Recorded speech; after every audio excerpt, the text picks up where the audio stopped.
एक आखिरी सवाल मैं पूछना चाह रहा था ये आश्रम के जुड़ा हुआ।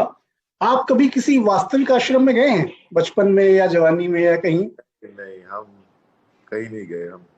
हम लोग मैं पता नहीं गया भी होऊंगा तो याद नहीं मुझे। पर ज्यादातर हम आर्य समाजी हैं, तो हम लोग ज्यादातर सब आर्य समाजी लोग हम लोग घर पे हवन करते हैं और ये सब करते हैं। मैं पहले भी बॉलीवुड, स्टैंड अप कॉमेडी और हिंदुओं की असहिष्णुता पर बात कर चुका हूं। बॉलीवुड में कैसे एक नास्तिक व्यक्ति की जान 786 नंबर का बिल्ला बचा लेता है, हम सभी जानते हैं। अगर हम बात करें बॉलीवुड की, जो मुंबई से नहीं शायद कराची से चलता है उसकी, तो उसमें भी कितनी हद तक और कितनी पहले से ही ये सब चल रहा है हम सभी जानते हैं। और इसका एक बड़ा उदाहरण धर्मेंद्र और अमिताभ है। मुझे नहीं लगता किसी भी टैलेंट के हिसाब से धर्मेंद्र, जो एक काफी अच्छे एक्टर थे अमिताभ से, और किसी भी टैलेंट के रूप में वो अमिताभ बच्चन से कम थे।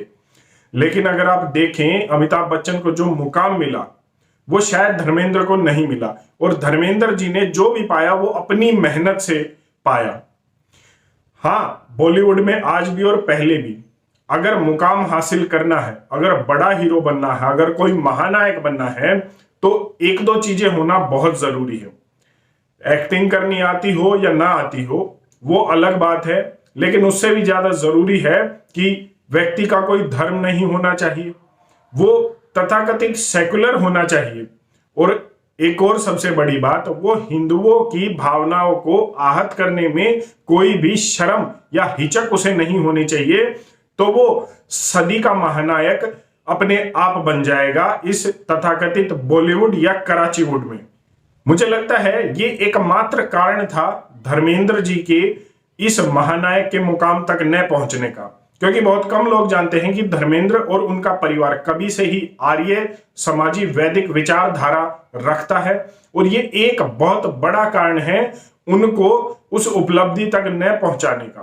क्योंकि हम कितना भी सोच विचार कर लें, कितना भी फेसबुक ट्विटर पर लिख ले वैदिक धर्म की जय, जय आर्यव्रत, हम कितना ही कर ले, लेकिन ये दीमक कितनी अंदर तक पहुंच चुकी है हमें इसका अंदाजा भी नहीं है। इस विचारधारा को लेकर व्यक्ति कभी भी किसी भी बड़े मंच तक नहीं पहुंच सकता, और अगर पहुंचा है तो यकीन मानिए उसने वो सब देखा है जिसकी हम कल्पना भी नहीं कर सकते। आज आप किसी भी क्षेत्र में देख लीजिए, अगर कोई भी व्यक्ति इस विचारधारा को लेकर चलता है या तो वो बड़े मंच तक नहीं पहुंच पाता, और अगर बड़े मंच तक पहुंच भी पाता है तो वो हमेशा टारगेट रहता है। जैसे कि बॉलीवुड में धर्मेंद्र जी का परिवार, सनी देओल जो इनके बेटे हैं, 2005 या 6 में जब भी इन्होंने ये गदर फिल्म बनाई थी जिसमें वो पाकिस्तान जाकर एक महिला को, स्त्री को लेकर आते हैं जो उनकी धर्मपत्नी थी, तो इतनी बड़ी हिट देने के बाद भी उनको बॉलीवुड में आगे काम न मिलना क्या दर्शाता है। अगर इसको उल्टे तरीके से दिखा दिया होता तो यकीन मानिए स्टार अवार्ड, ये अवार्ड, वो अवार्ड और पता नहीं कितने अवार्ड सनी देओल जी को मिल जाते। अब यही हालात बॉबी देओल के साथ हैं।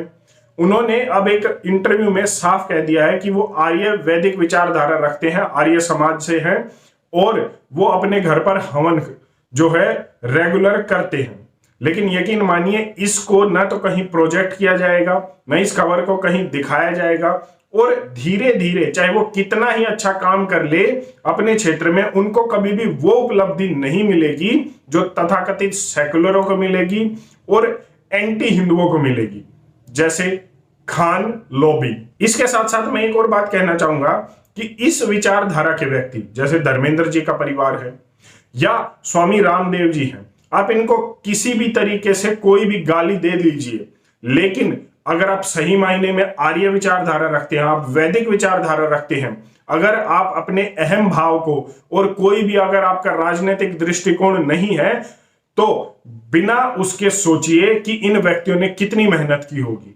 क्योंकि जिस विचारधारा के पीछे आज लगभग पूरा विश्व पड़ा हुआ है कि उसको कैसे खत्म कर दिया जाए, अगर उस विचारधारा को लेकर स्वामी रामदेव इतने बड़े मंच पर महर्षि दयानंद सरस्वती जी की जय का नारा लगा देते हैं, तो यकीन मानिए वो बहुत बड़ा संघर्ष कर रहे हैं। अगर इतने बड़े मुकाम पर पहुंचकर धर्मेंद्र का परिवार इंटरव्यू में यह कहता है कि वो आर्य समाजी हैं, तो यकीन मानिए उनके संघर्ष में कोई भी कमी नहीं है और वो बहुत बड़े संघर्ष से जूझ रहे हैं। हमें चाहिए कि इन लोगों का साथ देना। आप बेशक से स्वामी रामदेव को बिजनेसमैन कह सकते हैं, व्यापारी कह सकते हैं, लेकिन जिस विचारधारा को लेकर वो व्यक्ति चल रहा है वो ऐसे है कि जैसे अंगारों पर चलना हो। आज के समय में बड़े आसानी से फेसबुक ट्विटर पर जय आर्यव्रत वैदिक धर्म की जय लिखा जा सकता है, लेकिन उसको जीने में ऐसा संघर्ष करना पड़ता है कि तिल तिल पल पर व्यक्ति को मरना पड़ता है, तब इस विचारधारा को आज हम लेकर चल सकते हैं। वरना इतने बड़े मंच पर हमने कभी नहीं देखा कि ऋषि दयानंद की जय, वैदिक धर्म की जय नारे लगते हों। हमने नहीं देखा आज तक किसी भी हीरो को यह कहते हुए कि वो हिंदू भी है। आज एक हीरो कम से कम ये तो कह रहा है कि वो आर्य समाजी है, वो अपने घर पर हवन करता है। अब ये मैं आपको नहीं बताऊंगा कि हमें एक दूसरे का मत अगर किसी चीज पर अगर हम एक रखते हैं तो दूसरी बातों को भुला देना चाहिए और इनका साथ देना चाहिए। बाकी निर्णय आपका है, क्योंकि देश तो हमारा सबका है। धन्यवाद। जय हिंद।